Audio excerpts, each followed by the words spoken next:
We are on Gottingen Street in Halifax, Nova Scotia at this very cool spot called Alter Egos. Here's what I know about it. They have great coffee, and you can always find Carmel Mikol here. Is that true? You come here a lot? It's true. I love this place. I really do. It's one of my favorite places to sit and write, and I usually peruse some of their crazy old books. Oh, neat. And it's just, you read what you want? Yeah, totally. Like whatever strikes me to distract me from other work at hand. How do you have time to read? It's very important for a writer to make time to read. Like, it's one of the most important things that I try and work into Favorite my book? life. No idea. Come on, give no, me some. really, honestly. Just one. When I was 10. Are you fictional or? Yes. Okay. Perles Buck was one of my favorite authors when I was like 10. These days I'm more into Russian literature. I've been reading a bunch of Tolstoy lately. But it's weird. But I read like all kinds of things. Is that true? No, it's really true. Wow. I love it. I don't know why. I love his like weird, very intense characterizations. Like, it just kind of puts me somewhere. I don't know. And that helps you. Now, talk about putting you somewhere. You're on the go. I follow Carmel on Facebook and Twitter, and you're everywhere. And you just got back from a writing trip in Florida. First, tell me about that, because that looked fantastic to me. That was the best way to spend January, yeah. I must say. And how did that work? Like, how did you get involved with that? Well, I played a festival in Seaside, Florida last year, and I found out about this artist residency, and they kind of said, hey, you should apply. And so I did. And there was a certain writing project I really wanted to work on. And so this year I was able to go do the month-long residency. It's called Escape to Create, and just be a writer on the beach for a month. It was wonderful. Yeah, here's the view that she had every day. I mean, that's outstanding, right? Yeah, it was surreal, actually. It was great, though. Oh my gosh. Okay, now, and you're always busy, because like I said, I'm always following you, but you've got this project you're doing in New Glasgow with a whole bunch of other people. Take me through how that's gonna... Well, it's a really, really cool new collaboration between two venues in New Glasgow. Glasgow Square, which has been there for a long time, is really well established, and this new venue called the Celtic Circle Performing Arts Center, which I'm working with through a mentorship program, and I'm kind of learning how to do presenting in semi-rural communities. And so we've put together this amazing subscription concert series called Music Shapes New Glasgow. Okay. So it's 4 shows in April and May, and 2 of them are at our venue, the Celtic Circle, and 2 of them are at Glasgow Square, and it's all Nova Scotia artists supported by the Music Nova Scotia Bringing It Home program. Nice. And I'm one of them.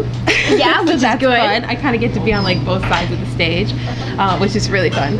But we also have, so our first show is April 9th. It's Laura Smith and Ryan McGrath. Wow. Which is amazing, because Laura's been out of the limelight for many years, and she's just been coming back, and I'm so excited to see her back on stage. She's an incredible songwriter. And her and Ryan have been doing a lot together, which is wonderful. They've got a great vibe and chemistry on stage. It's such a surprising collaboration between those two, but it's great. And so then after that, and that's at the Celtic Circle.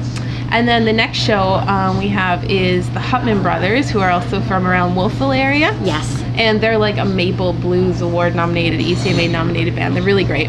And they're being supported by a local band called Groove Back from New Glasgow area. So that'll be fun. Cool. Then, of course, we can't do a concert series in New Glasgow, Pictou County, without having Dave Dunn. Right. So he's the man. Yeah, we're so happy that he agreed to be part of this, and I'm the support act for that show. So that'll be like a really nice support act. Like, is that what they call it now? Not opening act? Supporting. Support act.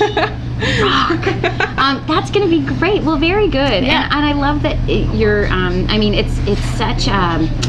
It's a craft, really. You know, the writing, a lot of people look at singers and songwriters and stuff like that, and it's obviously a passion for you. But the fact that you're helping other, aspiring singer-songwriters, that's a great program as well. It's a really cool, like I was saying, to be on both sides of the stage. And I should mention, there's one more show which has Fleur Mainville and the Colin Grant Band. So it's like awesome, amazing, rocking Celtic music, and that's at the end of May.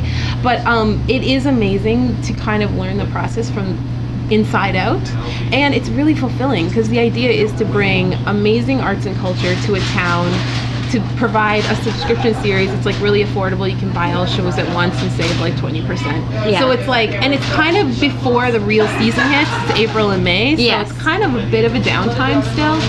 So it's cool just to know that you kind of like come up with an idea and then it happens. Yeah. It's awesome. Very cool. I'm looking forward to that. Now, somewhere in the middle of your describing everything, you mentioned ECMA.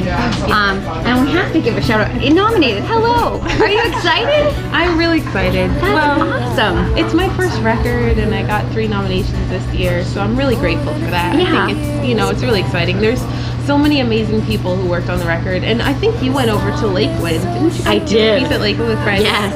And they're amazing there. Shout out Fred. Yeah. Woo! Fred at Lakewood and Cape Breton. That's the studio where I made my record, Yeah. and I owe a lot to him and Sheffy for how the record turned out. Yeah, Mike Sheff, great engineer, eh? Wow. Amazing. Yeah. Great studio, great vibe. And it's so interesting. Here's the difference between me and Carmel. I would be like, I got 3 nominations. She's like, I got 3 nominations.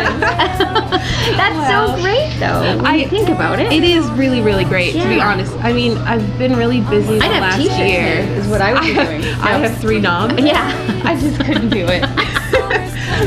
What if you don't win any of them? You got the t-shirt, right? It's an honor to be nominated. That's true. That is very true. Yeah. It really is. Yeah. Like all jokes aside, it really is. Yeah. It's kind of one of those things that when I was like 12, I was like watching them on TV, and like now my record's part of it, so it's really great. Yeah, very good, very good. Okay, now you are a part of the Atlantic provinces, and at CNBC we celebrate them, and Cape Breton girl. Am I right? Yes. Okay, and we've got a cool people profile on Carmel on our site, but just give us sort of a day in the life. If you're home now in Cape Breton, how would you start your day? Where would you go? What are your favorite things to do? I would do nothing. I would sit around and look at the trees and write songs. Is that true? Is your house sort of your family home out? Yeah, my family home is a little tiny farm in North River. It's in the middle of nowhere. It really is. It's in the middle of a pine plantation that my dad planted about 25 years ago, actually. It's incredibly beautiful and silent. It's the only place I actually sleep, and it's really like the place to write songs. It's really great. But of course, there are a million wonderful things to do as well. If you decide great to leave, live venues in Cape Breton. Go for a hike, go get live music. There's some great places in Sydney, obviously, to get some good food. And yeah. Very good. Well, it's great. And now touring. You've had a chance to tour all 4 Atlantic provinces, would you say? Yeah, across Canada and into the States too. Yeah. So have you done Newfoundland? Yes, Newfoundland was the first place I decided to tour. Is that true? Yeah, what a great audiences. They're amazing. Nice to start out there. It was a great way to start touring. Where'd you play there? Oh my gosh, all over downtown St. John's, Corner Brook, as well as St. Stephen's. And I think that's about it. We did actually 10 shows in like a week there. It was so much fun. Wow, very good. Great. Well, it's great. And then now you're just nonstop. After the festival, where can we see you? I guess in Prince Edward Island. You're going. Yes, I'm doing the Festival of Small Halls has partnered with ECMAs. So the weekend before, I'm doing shows there, and then at the ECMAs, I'm doing the Cape Breton Embassy stage on Saturday night around 11, which will be great. It's at the Rod in Charlottetown. And then I'm doing some shows around the Maritimes in May, and then returning to the States to do another tour. Wow. So, and working on getting ready to release a new EP, which is really exciting. Oh, is that true? Yes, but wow. No, we need to go viral. We need something. Listen, I'll tell you what, I'm so glad, especially given your schedule, that you made time for us today. So cheers to you, Carmel Mikol. Your 3 nominations and hopefully 3 trophies, am I right? Thanks a lot. Right on. Sure, I'll take them.